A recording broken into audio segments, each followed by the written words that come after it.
अहमदाबाद मित्र news में आपका स्वागत है।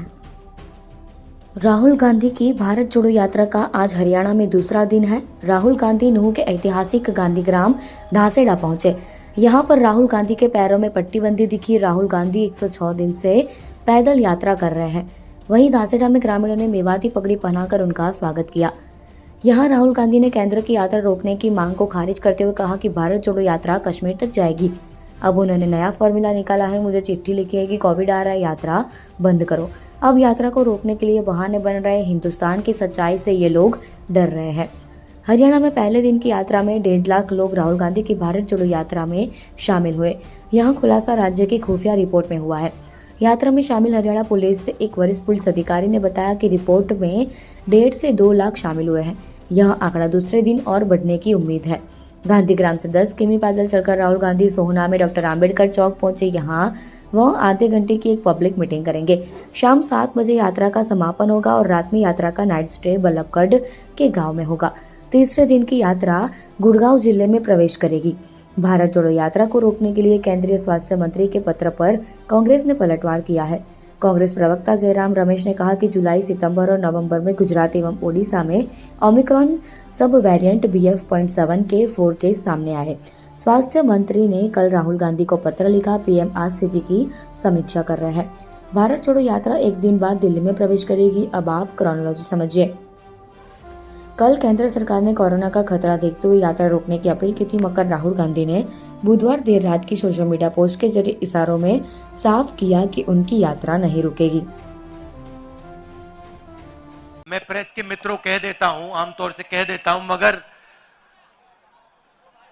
मित्र तो कहता हूं मगर मित्रों का काम ये नहीं करते। इनके मित्र दूसरे हैं जो 24 घंटा टीवी पे आते हैं। और हमारी मतलब यात्रा कन्याकुमारी से कश्मीर तक चल रही है। लाखों लोग आ रहे हैं, मगर मीडिया पे आपको नहीं दिखाई देगी। मगर नरेंद्र मोदी जी 10-15 कदम चल लिए तो 24 घंटा आपको टीवी में दिखेगा। मगर ये अच्छी बात है, ये देखिए अच्छी बात है। ये गलत बात नहीं, ये खराब बात नहीं। मैं इनके खिलाफ नहीं हूं, क्योंकि इनकी गलती नहीं है बेचारों की। इनके पीछे लगाम बांध रखी है, पीछे से कंट्रोलर है।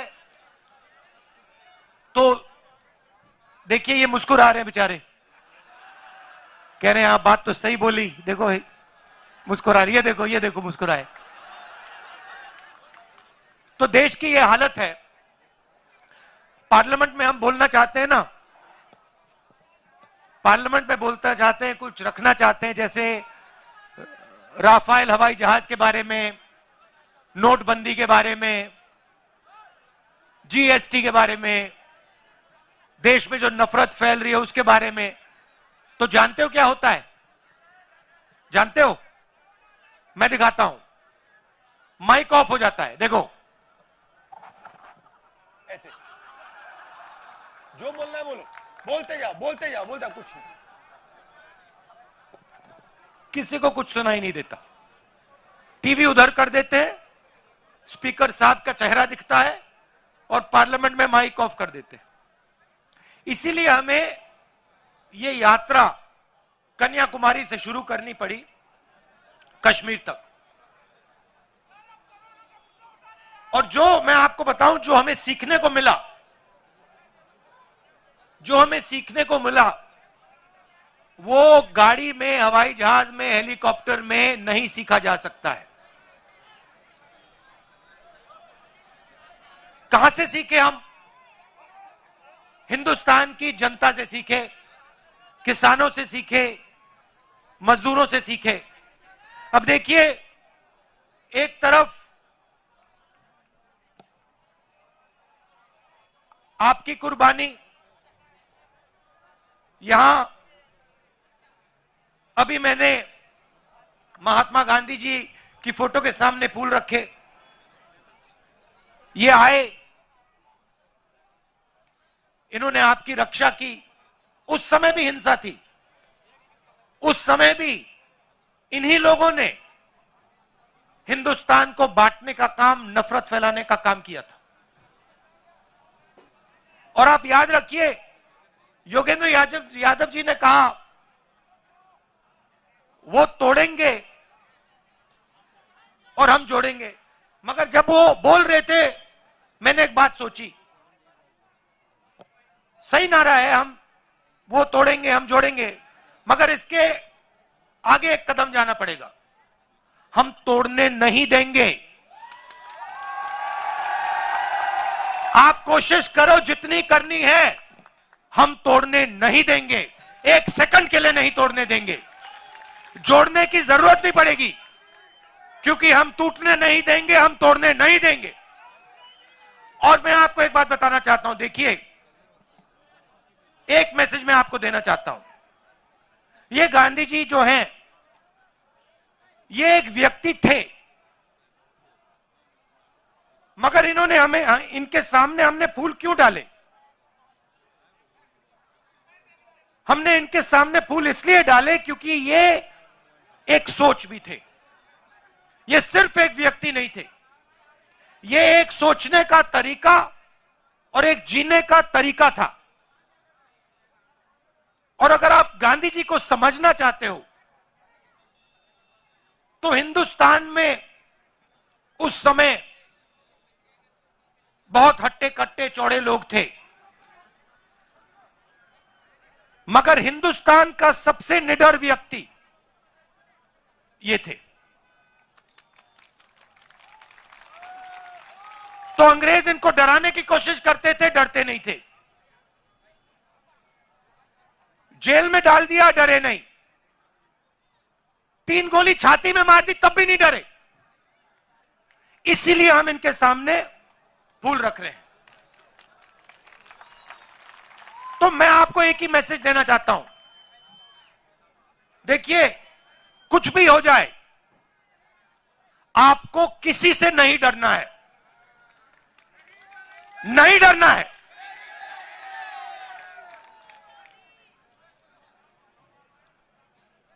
अब मैं आपकी सड़कों पे चला हूं।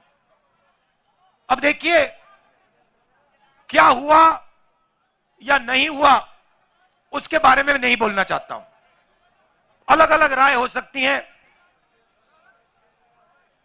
योगेंद्र यादव जी ने कहा कि जितना होना था नहीं हुआ, हुड्डा जी ने कहा कि काम हुआ। मुझे कोई फर्क नहीं पड़ता, जो बीते हुए समय में हुआ उसमें मुझे कोई इंटरेस्ट नहीं है। मैं आपको एक बात कह सकता हूं कि इन सड़कों पे मैं चला हूं और मुझे दिख रहा है कि यहां पे आज सड़कों की हालत खराब है, यहां पे आपको दर्द हो रहा है और यहां पे कमियां हैं। और जब सड़क पे से आदमी चलता है ना, देखिए, इन्हीं सड़क पे आप आओ, मर्सिडीज गाड़ी में आओ, हेलीकॉप्टर से आओ, झटके नहीं पड़ते, घुटनों में दर्द नहीं होता। तो जब व्यक्ति 100-200 किलोमीटर आपकी सड़कों पे चलेगा, जैसे मैं चला हूं, जैसे अब हुड्डा जी चले हैं, जैसे अब योगेंद्र यादव जी चले हैं, बात गहराई से दिमाग में बैठ जाती है। उसके बाद कोई समझाने की जरूरत नहीं होती है। तो मैं आपको यह कहना चाहता हूं कि यहां पे 2-3 चीजें बहुत साफ दिख रही हैं। यहां पे आपको शिक्षा के इंस्टीट्यूशंस की जरूरत है, कॉलेजेस की, यूनिवर्सिटीज की जरूरत है। यहां पे आपको अस्पतालों की, मेडिकल कॉलेजेस की जरूरत है। यह सबको दिख रहा है और यह हमें भी दिखा है। तो मैं आपको एक बात कहना चाहता हूं कि हमारी सरकार आएगी तो जो आपका हक है, चाहे वो ये अच्छी सड़कें हो, चाहे ये अस्पताल हो, चाहे आपके लड़कियों के लिए, बच्चों के लिए कॉलेज और यूनिवर्सिटी हो, वो हम आपको करके दे देंगे।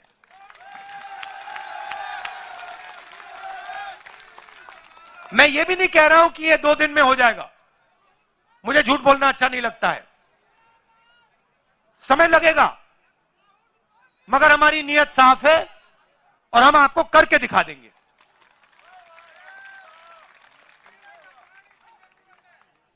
पीने के पानी की जरूरत है, यूनिवर्सिटी की, सच्ची सरकार की। अब भैया ये तो आपको मोदी जी से बात करनी पड़ेगी। महंगाई की मोदी जी से बात कीजिए, बेरोजगारी की मोदी जी से बात कीजिए। अच्छा, यात्रा हमने शुरू क्यों की? क्योंकि लोकसभा में हमारी बात नहीं सुनी जा रही थी।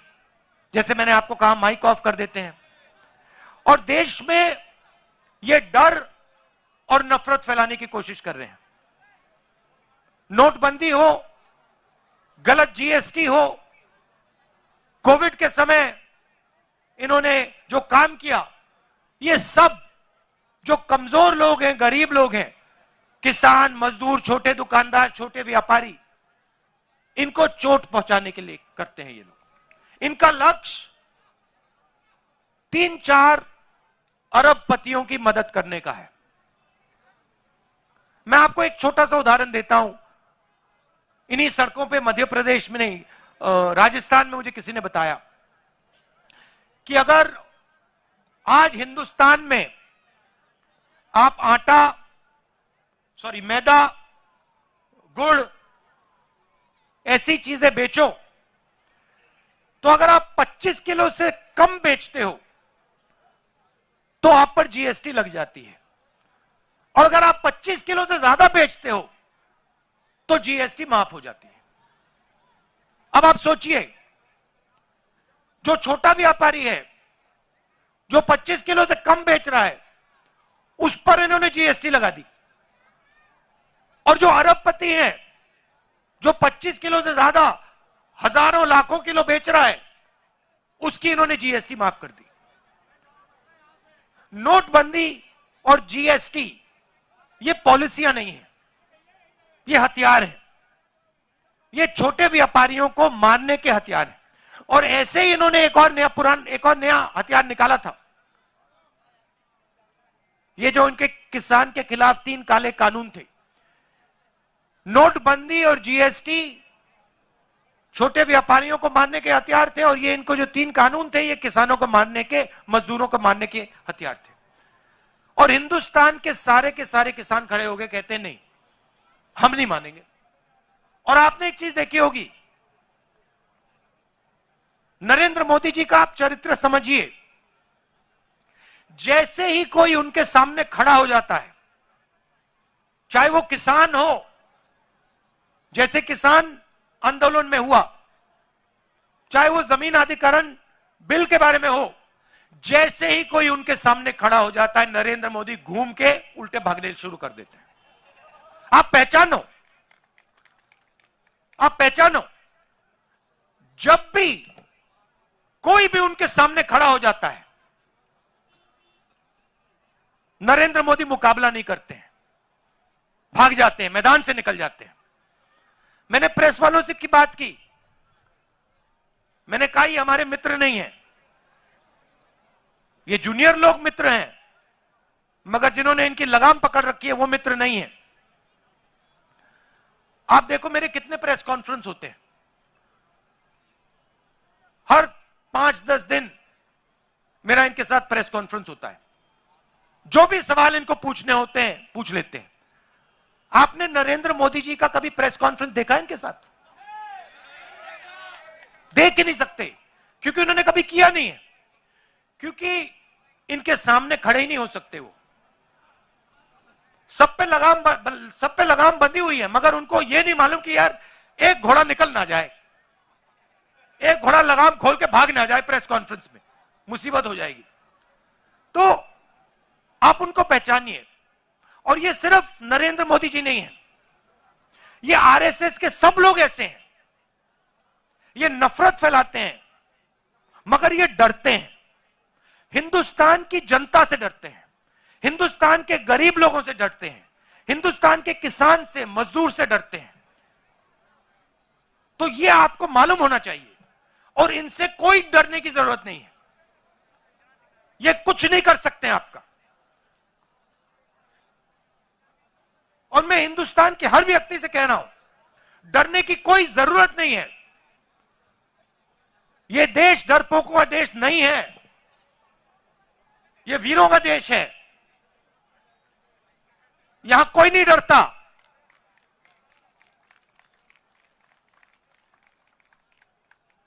और यह यात्रा ने दिखाया है।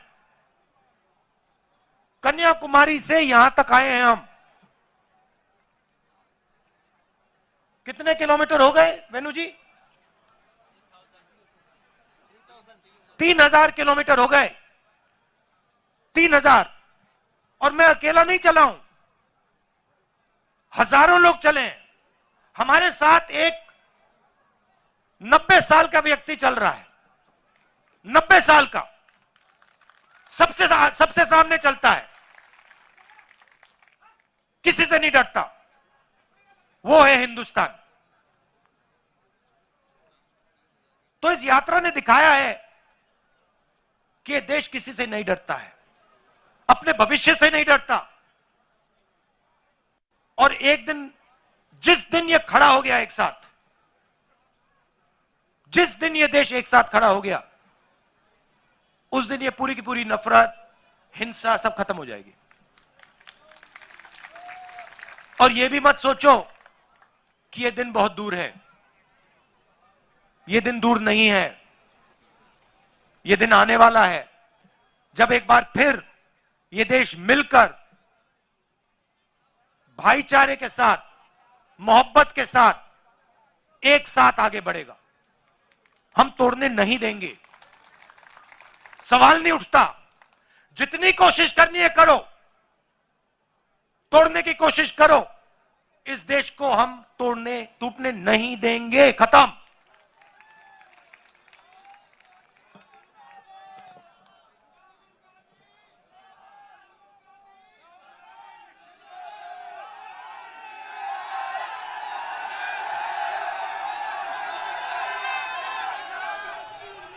तो ये जो यात्रा है कश्मीर तक जाएगी। अब इन्होंने नया आइडिया निकाला है। मुझे चिट्ठी लिखी कि कोविड आ रहा है, यात्रा बंद करो। कोविड आ रहा है, यात्रा बंद करो। अब भैया,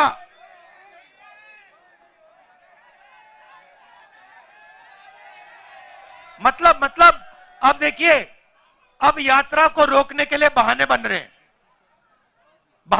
अब मास्क पहनो, यात्रा बंद करो, कोविड फैल रहा है, सब बहाने हैं। हिंदुस्तान की शक्ति से, हिंदुस्तान की सच्चाई से ये लोग डर गए हैं। ये सच्चाई है। और देखिए यात्रा में, आप देखिए, मैं आपको मजेदार बात बताता हूं। यात्रा में अब हम 100 दिन से ज्यादा चले हैं। इसमें हिंदू, मुसलमान, सिख, ईसाई, हर जात के लोग, महिला, पुरुष, बच्चे, 5 साल के बच्चे, सब चले हैं। इसमें किसी ने किसी से नफरत नहीं की। मैंने अपनी आंखों से देखा है। लाखों लोग चले हैं। किसी ने किससे ये नहीं पूछा कि भाई तुम्हारा धन क्या है, तुम कहां से आए हो, कौन सी भाषा बोलते हो, किसी ने नहीं पूछा। 24 घंटा इस यात्रा में लोगों ने एक दूसरे का आदर किया, गले लगे, हाथ में हाथ लेकर यह यात्रा चली है। और दूसरी बात देखो, इस यात्रा में धक्का लगता है, कोई गिर जाता है। जैसे कल हमारे पीसीसी प्रेसिडेंट गिर गए।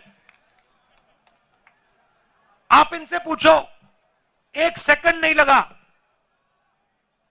7-8 लोगों ने इनको उठा दिया 1 सेकंड में। किसी ने यह नहीं पूछा भैया आपका धर्म क्या है, आपकी जात क्या है, तो नाम क्या है, क्या करते हो ना। हिंदुस्तानी हो, उठा देंगे आपको, नीचे नहीं गिरने देंगे। ऐसी सरकार हमें चाहिए। जो हर हिंदुस्तानी की रक्षा करे, किसान की रक्षा करे। किसान के सामने मुसीबत आए, एकदम पूरा का पूरा हिंदुस्तान घूम के उसकी रक्षा करे। मजदूर के सामने मुश्किलें आई, एकदम हिंदुस्तान, पूरा का पूरा हिंदुस्तान अपने मजदूरों की मदद करे। ऐसा हिंदुस्तान हम चाहते हैं। ये आरएसएस का, नरेंद्र मोदी का नफरत भरा हुआ हिंदुस्तान नहीं चाहिए हमें। हिंदुस्तान के किसी को नहीं चाहिए। बहुत क्लियरली मैंने बोला, आपकी नफरत के बाजार में हम मोहब्बत की दुकान खोल रहे हैं। और ये मैंने आपको मैसेज दिया है। ये आप मत सोचो कि सिर्फ राहुल गांधी दुकान खोल रहा है, मोहब्बत की दुकान खोल रहा है ना। मैं आपको कह रहा हूं, आप सबको कह रहा हूं, हिंदुस्तान के हर युवा को कह रहा हूं, हर किसान को, हर मजदूर को, हर छोटे दुकानदार को, आप मोहब्बत की दुकान खोलो। नफरत के बाजार में मोहब्बत की दुकान खोलो। भाई भाई के साथ मोहब्बत की बात करें। एक दूसरे से आप मोहब्बत, प्यार से बात करो, गले लगो। यही देश की शक्ति है, यही देश को आगे ले जाएगा। तो आप सबका दिल से धन्यवाद करना चाहता हूं। और जो आपने मुझे मैसेज देना था, वो मैसेज मैं समझ गया हूं। वो मैसेज मेरे साथ जाएगा वापस, और उसका नतीजा आपको दिखेगा। बहुत बहुत धन्यवाद। जय हिंद, नमस्कार।